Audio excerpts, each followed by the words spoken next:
Puji Tuhan, Tuhan Yesus memberkati kita semua. Sekali lagi saya mengucapkan terima kasih kepada Bapak Ibu semua yang sudah hadir pada pagi hari ini. Biarlah kita tetap kuat di dalam Tuhan. Kita buka Alkitab kita di dalam kitab Wahyu pasal 3. Wahyu pasal 3 ayat 14 sampai dengan ayatnya yang ke-22. Kepada jemaat di Laodikia. Dan tuliskanlah kepada malaikat jemaat di Laodikia, inilah firman dari Amin, saksi yang setia dan benar, permulaan dari ciptaan Allah. Aku tahu segala pekerjaanmu, engkau tidak dingin dan tidak panas. Alangkah baiknya jika engkau dingin atau panas. Jadi karena engkau suam-suam kuku dan tidak dingin atau panas, aku akan memuntahkan engkau dari mulutku. Karena engkau berkata, aku kaya dan aku telah memperkaya diriku. Dan aku tidak kekurangan apa-apa. Dan karena engkau tidak tahu bahwa engkau melarat dan malang, miskin, buta, dan telanjang. Maka aku menasihatkan engkau supaya engkau membeli daripadaku emas yang telah dimurnikan dalam api.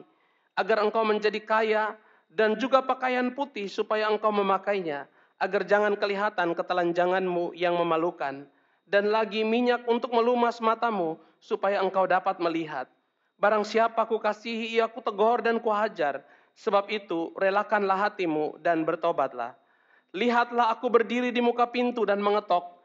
Jikalau ada orang yang mendengar suaraku dan membukakan pintu, aku akan masuk mendapatkannya, dan aku akan makan bersama-sama dengan dia, dan ia bersama-sama dengan aku.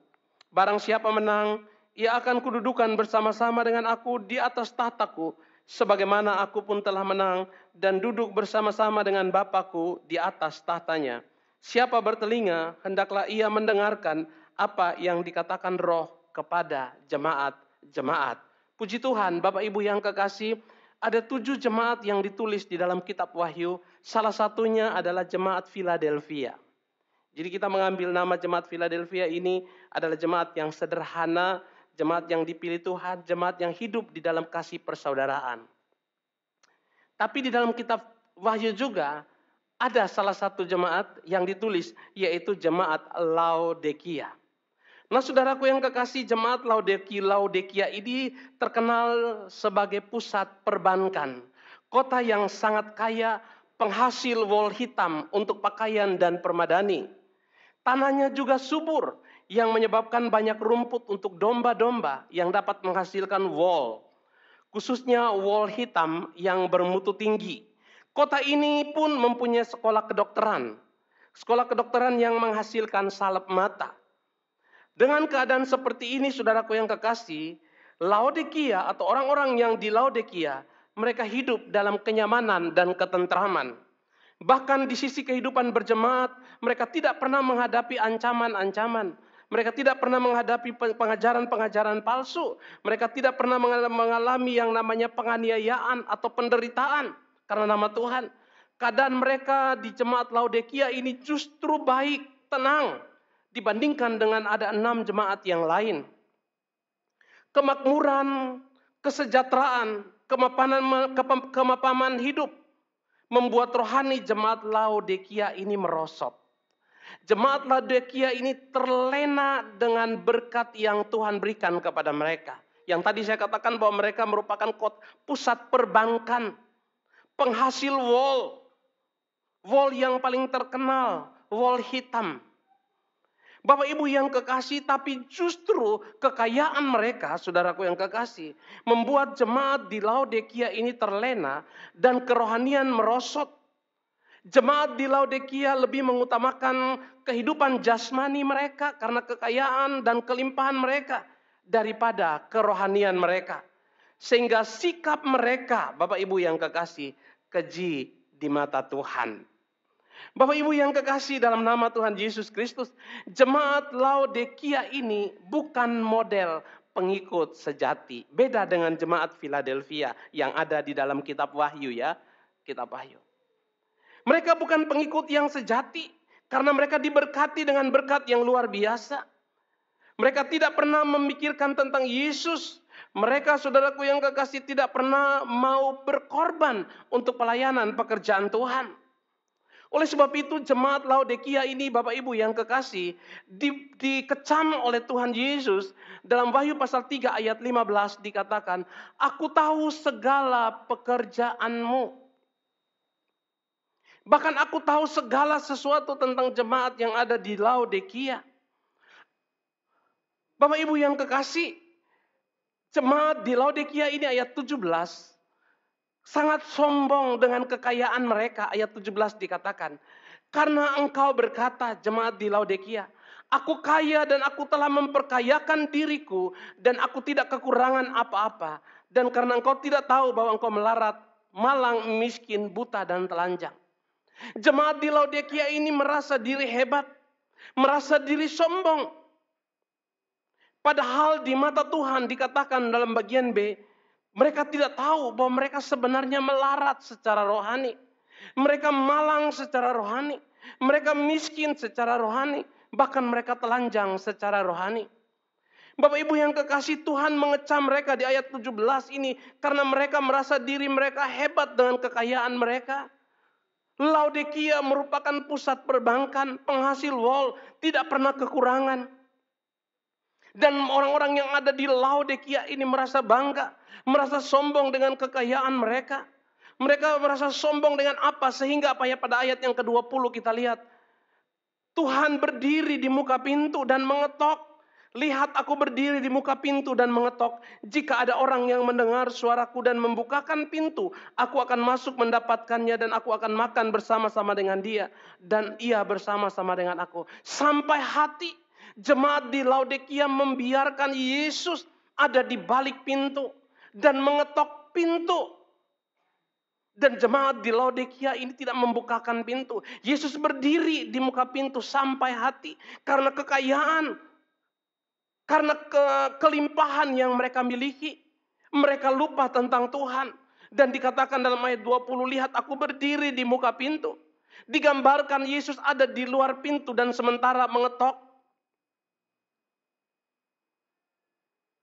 Kadangkala Bapak Ibu yang kekasih, hari-hari ini kita terlena. Saudaraku yang kekasih, dan ayat Alkitab katakan dalam ayat 15, aku tahu segala pekerjaanmu. Yesus tahu kesungguhan daripada jemaat yang ada di Laodikia. Dan hari-hari ini Bapak Ibu yang kekasih, kita dibawa dalam satu situasi dan kondisi. Di tahun 2000, akhir 2019, sampai hari ini saudaraku yang kekasih, kita dibawa dalam satu persoalan, satu masalah. Dan Alkitab katakan bahwa penampi sudah ada di tangan Tuhan. Dan Tuhan sementara menampi. Apabila ada mereka yang mereka yang dari sekam, mereka akan diterbangkan oleh angin. Beras akan dipisahkan dari sekam. Dan hari-hari ini saudaraku yang kekasih, Alkitab katakan, Tuhan tahu segala pekerjaan. Tuhan tahu bahwa jemaat di Laodikia adalah jemaat yang kaya. Jemaat yang makmur, jemaat yang luar biasa, tidak pernah kekurangan. Tapi Tuhan mengecam mereka. Tuhan berdiri di muka pintu, mengetok dan mereka tidak akan membuka. Sehingga ayat 16 dikatakan, jadi karena engkau suam-suam kuku, tidak dingin atau panas, maka aku akan memuntahkan engkau dari dalam mulutku. Bapak Ibu yang kekasih dalam nama Tuhan Yesus Kristus, ayat 16 ini saudaraku yang kekasih, jemaat di Laodikia ini mengalami kesuaman di antara dunia dan kerohanian. Rohaninya iya, ada jemaat di situ, jemaat Laodikia, ada gereja di situ. Tapi kehidupan rohani mereka merosot, tidak berimbang. Hidup mereka masih dikuasai oleh dunia. Hidup mereka masih dikuasai oleh kemegahan dunia. Mereka lebih mementingkan duniawi. Tapi ke gereja mah iya, ikut Tuhan mah tetap iya. Ini gambaran daripada jemaat di akhir zaman ini saudaraku yang kekasih. Begitu banyak jemaat yang hidup di dua dunia yang berbeda.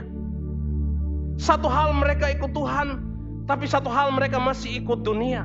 Bahkan Bapak Ibu yang kekasih, ada orang-orang Kristen yang masih hidup, bergaul, berhubungan dengan dunia hitam. Kita lihat dalam Imamat 19 ayat 31. Imamat 19 ayat 31. Suam-suam kuku. Apa yang dilakukan oleh orang pada zaman dulu, zaman perjanjian lama. Dan itu masih ada sampai hari ini. Imamat pasal 19 ayat 31. Janganlah kamu berpaling kepada arwah atau kepada roh-roh beramal. Janganlah kamu mencari mereka, dan dengan demikian menjadi najis, karena mereka, akulah Tuhan Allahmu. Engkau harus berdiri, engkau harus bangun berdiri di hadapan orang ubanan, dan engkau harus menaruh hormat kepada orang yang tua, dan engkau harus takut akan Allahmu. Akulah Tuhan. Bapak Ibu yang kekasih, di akhir zaman ini, di dalam dunia modern seperti ini, ada orang yang ikut Tuhan, ada orang yang masih ikut dunia, bahkan ada orang juga yang masih ikut dunia gelap. Yaitu dikatakan bahwa jangan kamu berpaling kepada arwah atau kepada roh-roh beramal. Janganlah kamu mencari mereka, dengan demikian menjadi najis. Aku akan memuntahkan engkau. Lebih baik engkau panas atau dingin. Kalau engkau mau ikut dunia, totalitas ikut dunia. Kalau engkau mau ikut Tuhan, totalitas ikut Tuhan. Karena ketika engkau ikut dunia dan ikut Tuhan, engkau campur menjadi satu, sama seperti jemaat di Laodikia. Jemaat di Laodikia ini, saudaraku yang kekasih, sebenarnya jemaat yang kekurangan air. Mereka mengharap air itu dari dua tempat kalau nggak salah. Dan dua tempat ini, salah satu tempat penghasil mata air panas dan salah satu menghasilkan mata air dingin. Dan mata air panas dan mata air dingin ini bertemu menjadi satu di Laodikia. Sehingga jemaat di Laodikia itu mendapatkan air yang suam-suam. Kehidupan alam dan kehidupan rohani jemaat di Laodikia ini sama. Dan Tuhan mengecam mereka. Dan pada hari ini, saudaraku yang kekasih, kita lihat begitu banyak orang di dunia yang masih modern seperti ini juga.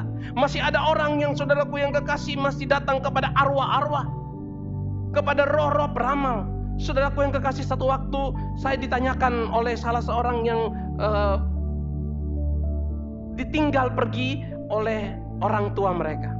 Dia bilang seperti ini sama saya, Pak Pendeta, saya mau tanya, kalau mama sudah pergi, sudah meninggal maksudnya, apakah mama bisa kembali menampakkan diri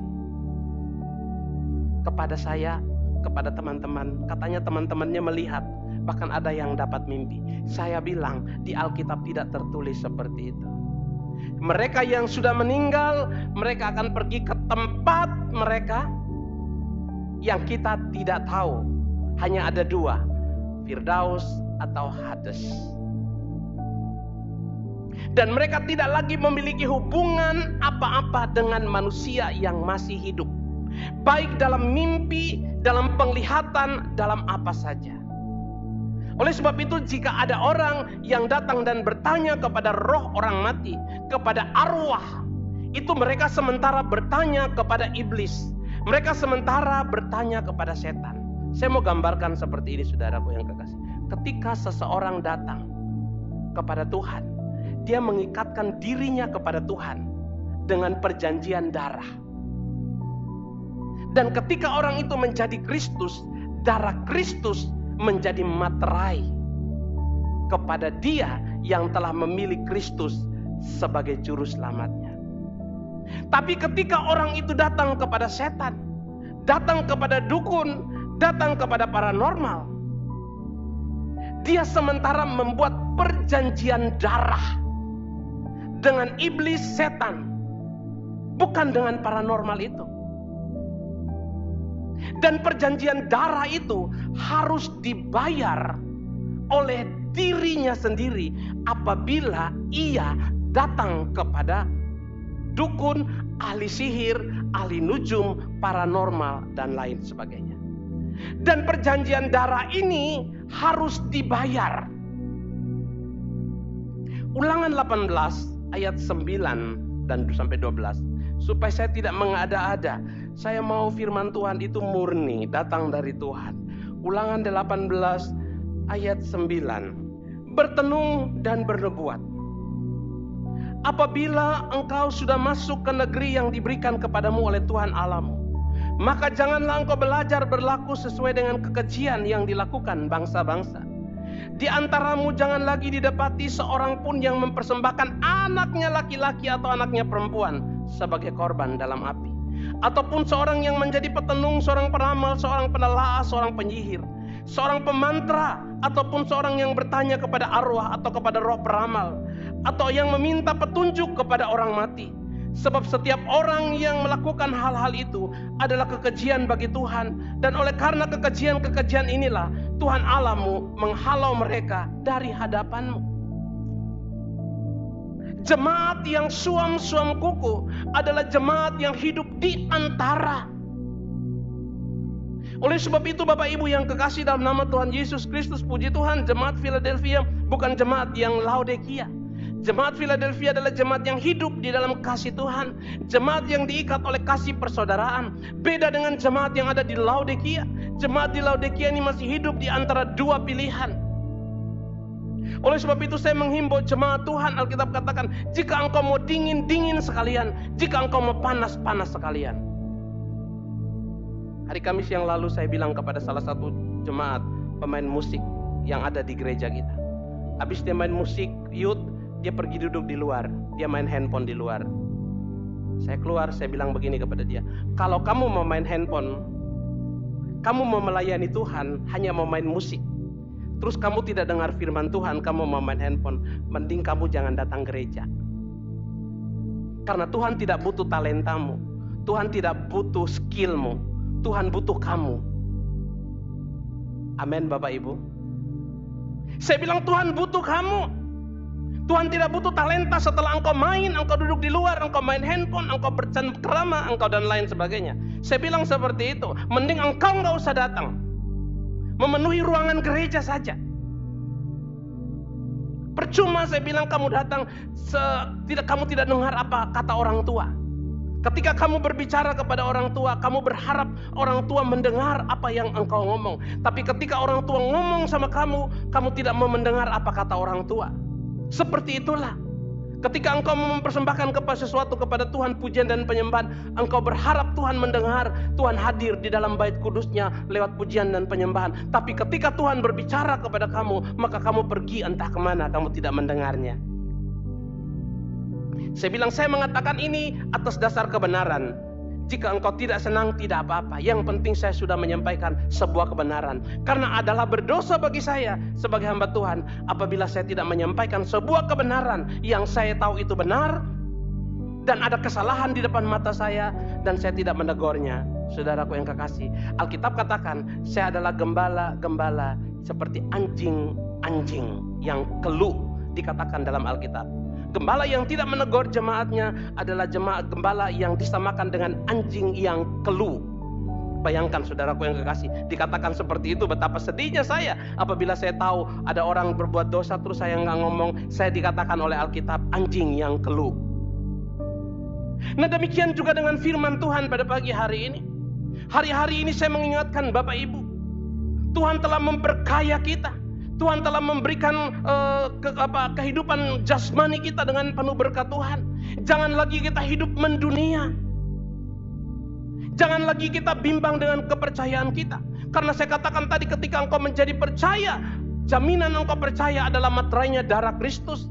Tapi ketika engkau datang kepada setan, kepada iblis lewat paranormal dan lain sebagainya, untuk meminta petunjuk arwah, berbicara dengan roh-roh orang mati, maka engkau sementara menjaminkan darahmu, darah anak laki-lakimu, darah anak perempuanmu. Karena setan akan menuntut. Ketika dia memberikan sesuatu kepada kita, dia pasti meminta imbalan. Ketika dia menjawab apa yang menjadi permohonan kita, setan bisa menjawab permohonan kita, tetapi dia meminta imbalan. Imbalannya adalah darah. Dan darah itu saudaraku yang kekasih, kalau satu dia minta mulai dari misalnya anak pertama, anak kedua, anak ketiga, anak keempat dia minta. Dan kalau sudah habis, darah orang tersebut yang harus ditebus. Tapi saya percaya di dunia modern di Jakarta ini sudah tidak ada lagi. Apabila engkau sudah masuk ke negeri yang diberikan, apabila engkau telah masuk ke dalam rumah Tuhan, apabila engkau telah masuk di dalam keselamatan, jangan lagi engkau belajar berlaku dengan kekejian yang dilakukan oleh bangsa-bangsa. Di antaramu jangan lagi didapati seorang pun yang mempersembahkan anaknya laki-laki tanpa sadar. Ketika kita datang kepada roh-roh orang mati, kita sementara mempersembahkan anak-anak kita kepada mereka sebagai jaminan, sebagai materai darah. Tanpa kita sadari, setan gak ngomong itu kepada kita. Setan hanya mungkin dia akan menjawab apa yang menjadi permohonan kita. Ketika kita minta kaya, dia berikan kekayaan. Tapi dia gak ngomong perjanjian darah harus. Tapi ini terjadi. Setiap perjanjian dengan Tuhan ada jaminan darah. Dan darah Kristus menjadi jaminan kita. Tapi perjanjian dengan setan, itu bukan darah setan, karena setan gak punya darah. Darah kita. Oleh sebab itu jangan pernah coba-coba. Makanya kalau ada orang yang sudah mati, biarkanlah dia meninggal. Jangan lagi datang di kuburan minta petunjuk. Tolong kasih tahu siapa yang santet kamu. Tolong kasih tahu, tolong mimpiin. Ya kalau kita mimpi bagian dari bunga tidur, ya udah mimpi. Jangan bilang dia datang, dia lagi melarat, melantang, lontong, dan lain sebagainya. Kadang-kadang ada pemberitahuan memang lewat mimpi kepada kita, kepada Tuhan. Sebagai gambaran-gambaran keadaan-keadaan yang ada di alam roh. Tapi bukan berarti mereka itu datang. Tapi kadang-kadang sebuah peringatan-peringatan untuk kita orang yang masih hidup. Untuk tetap ada di jalur Allah. Makanya di antaramu jangan didapati seorang pun yang mempersembahkan anaknya laki-laki atau anaknya yang perempuan sebagai korban. Seorang pemantra atau seorang yang bertanya kepada arwah atau kepada roh peramal yang meminta petunjuk kepada orang mati. Sebab setiap orang yang melakukan hal-hal itu adalah kekejian bagi Tuhan. Dan oleh karena kekejian-kekejian ini Tuhan menghalau mereka. Kata kitab Wahyu, Tuhan akan memuntahkan mereka dari mulut. Makanya Bapak Ibu yang kekasih, pada zaman dulu itu kenapa orang yang tiba-tiba kaya tapi korbannya anak. Kita lihat anaknya satu mati, anaknya cacat, anaknya ini, anaknya itu. Itu korban. Korban darah. Materainya selalu darah. Oleh sebab itu Bapak Ibu yang kekasih, jangan lagi suam-suam kuku. Saya percaya jemaat di Philadelphia adalah jemaat yang luar biasa. Di saat pandemi ini saudaraku yang kekasih, yang membuat kita khawatir, jangan pernah beralih dari Tuhan. Jangan pernah bergeser dari Tuhan. Tetap pegang teguh apa yang menjadi iman percayamu kepada Tuhan. Jangan lagi mau digoncangkan oleh apa saja. Jangan juga mau ditakut-takuti oleh apapun juga. Kalau saudara ditakut-takut, makanya saya bilang firman yang asli itu datang dari kebenaran firman Tuhan. Jangan pernah terpengaruh. Ada lagi orang bilang bahwa pandemi ini adalah masuk dalam mencela memulainya antikris. Jangan percaya. Kita jalani aja hidup ini bersama dengan Tuhan. Kalau kita berjalan bersama dengan Tuhan, mau antikris, mau anti apa, anti api, anti apa terserah. Kalau kita berjalan dengan Tuhan, maka kita akan mendapatkan perlindungan dari Tuhan. Oleh sebab itu jangan pernah suam-suam kuku. Alkitab katakan dalam Roma 12 ayat 11, biarlah rohmu menyala-nyala dan layanilah Tuhan. Katakan amin. Di hari-hari ini biarlah rohmu menyala-nyala dan layanilah Tuhan. Tidak ada hal yang lain di hari ini saudaraku yang kekasih. Yesaya 8 ayat yang ke-19. Dan apabila orang berkata kepadamu, mintalah petunjuk kepada arwah dan roh-roh peramal yang berbisik-bisik dan komat kamit, maka jawablah, bukankah suatu bangsa patut meminta petunjuk kepada Allahnya? Ataukah harus mereka meminta petunjuk kepada orang mati bagi orang hidup? Carilah pengajaran dan kesaksian. Siapa yang tidak berbicara sesuai dengan perkataan itu, maka baginya tidak terbit wajar. Apabila ada orang yang berkata kepadamu, mintalah petunjuk kepada arwah-arwah dan roh-roh peramal dan berbisik-bisik dengan komat kamit,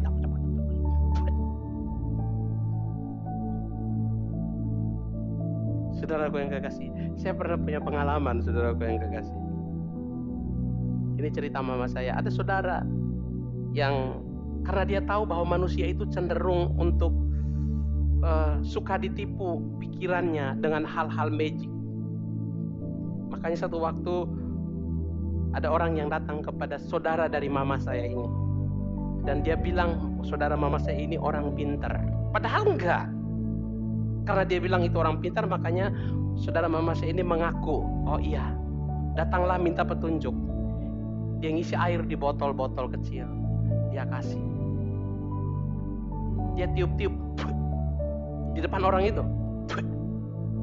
Dia tiup-tiup. Nah, orang di sana kan nyirih. Bayangkan saja nyirih, terus di botolnya di botolnya. Terus diambil dan dibawa pulang. Dan harus diminum.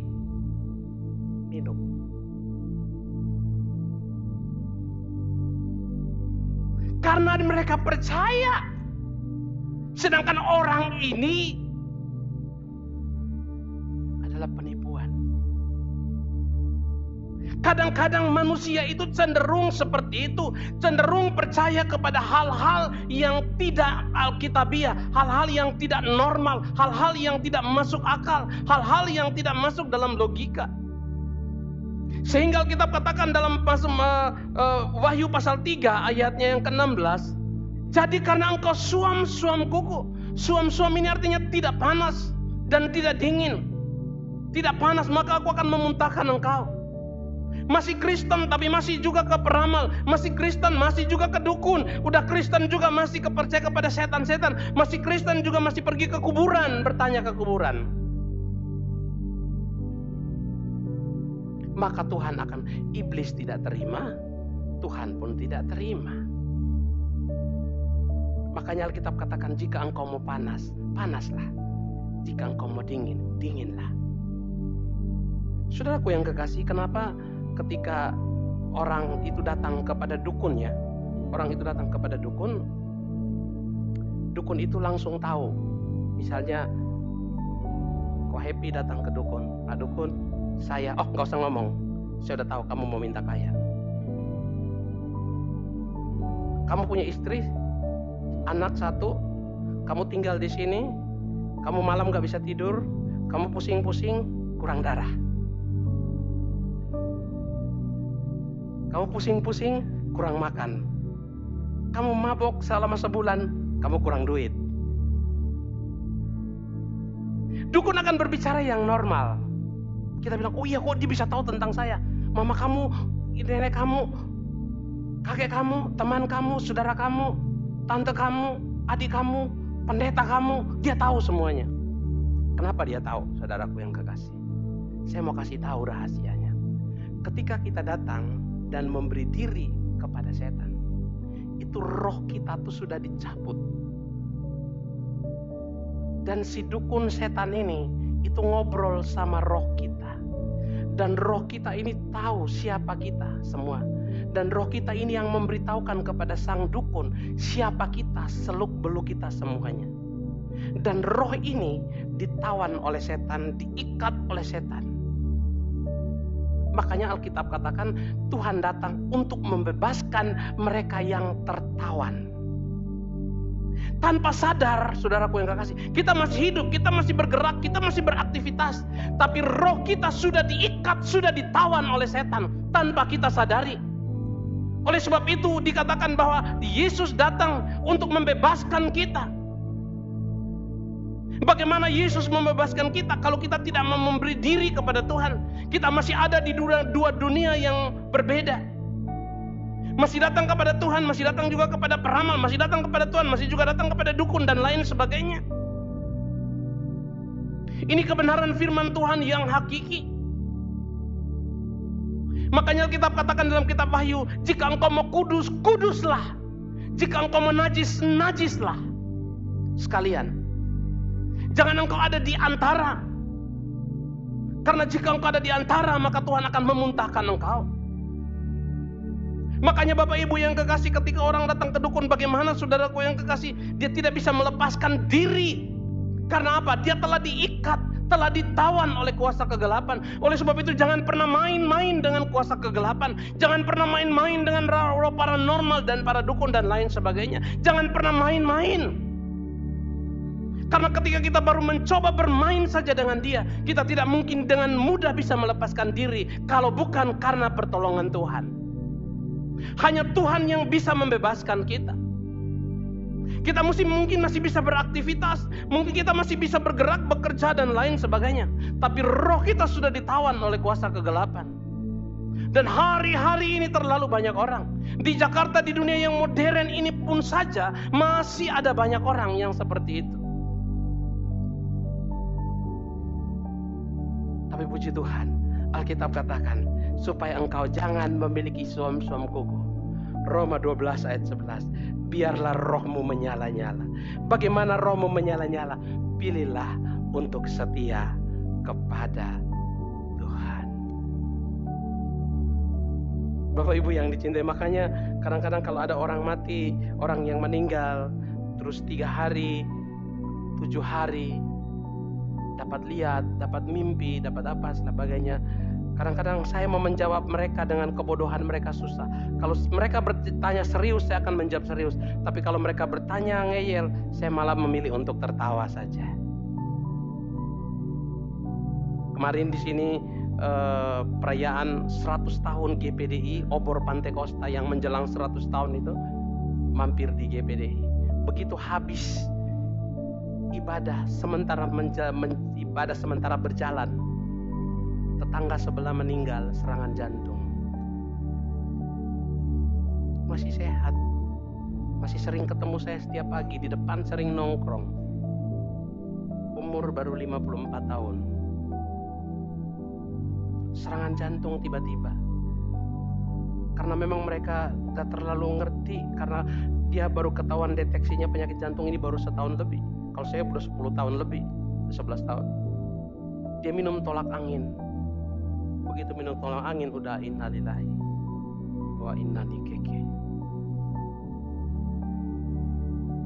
Kaget saya, saudara yang kekasih, dengan baju putih. Kan kebetulan kemarin kita ulang tahun GPDI, jadi pakai putih-putih. Saya nggak ganti baju lagi, saya langsung melayat. Saya tanya, boleh saya masuk? Boleh, saya masuk. Saya ngobrol.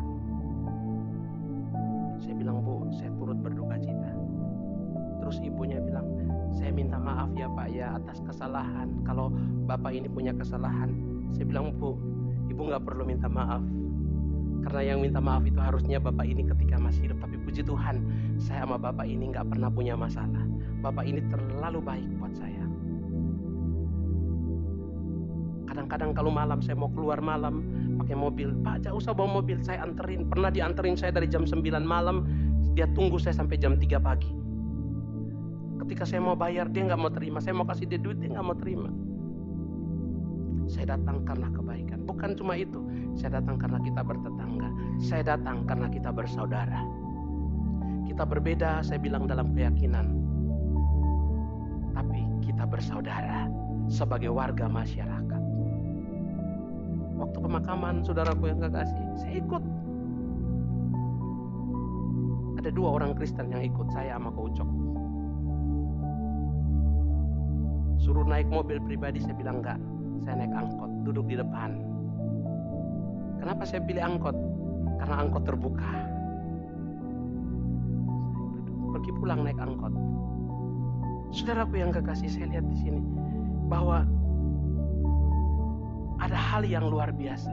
Kita tinggal di dalam lingkungan, tapi kita tidak terpengaruh dengan lingkungan. Kita tetap ada dalam kepercayaan kita. Kita pegang teguh keyakinan kita. Sekalipun kita bermasyarakat, masyarakat pun tetap memegang teguh iman mereka. Mereka tetap teguh memegang kepercayaan mereka. Saya tidak mencampur adukan antara kekristenan dan agama sebelah, tidak. Tapi dalam toleransi saya tetap ada. Oleh sebab itu Bapak Ibu yang kekasih dalam nama Tuhan Yesus, ketahuilah bahwa ini adalah saat-saat dan masa-masa di mana tangan Tuhan sementara menampi kita. Dan kita dengan mudahnya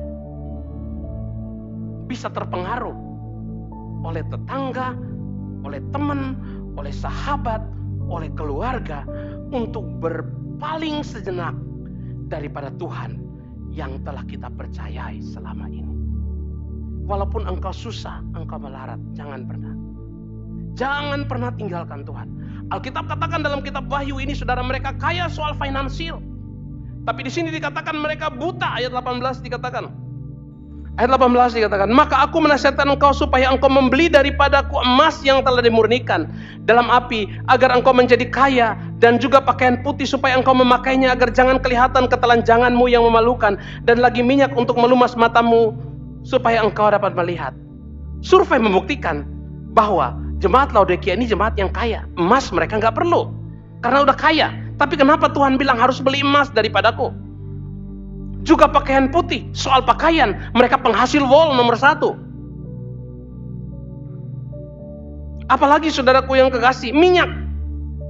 Mereka memiliki universitas yang menghasilkan minyak salap mata, salap pelumas mata.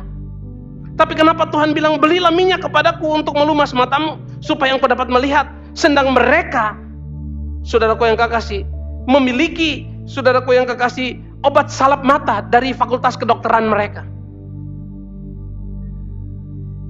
Karena Tuhan tahu secara jasmani mereka kaya, tetapi secara rohani mereka masih butuh emas, saudaraku yang kekasih.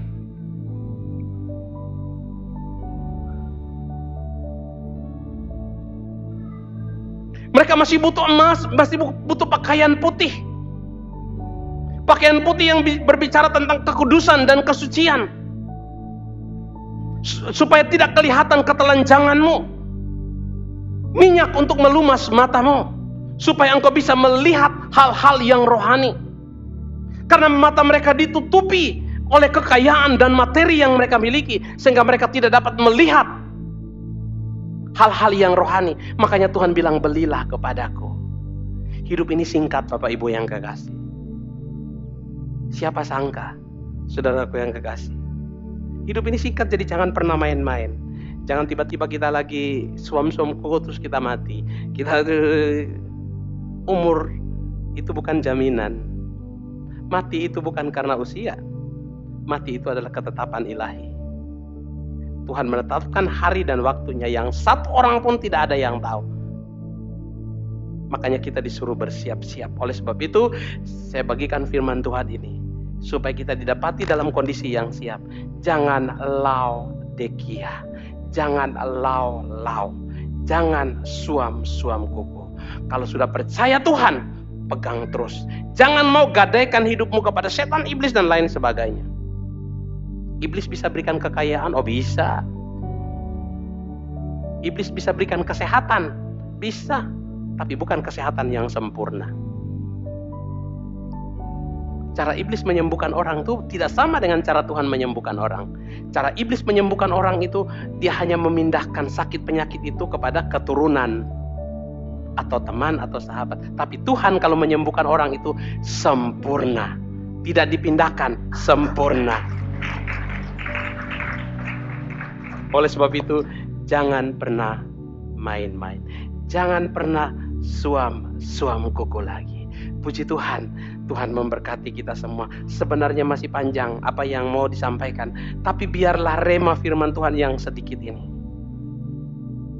Biarlah engkau memiliki perjanjian darah dengan Tuhan. Jangan engkau memiliki perjanjian darah dengan setan.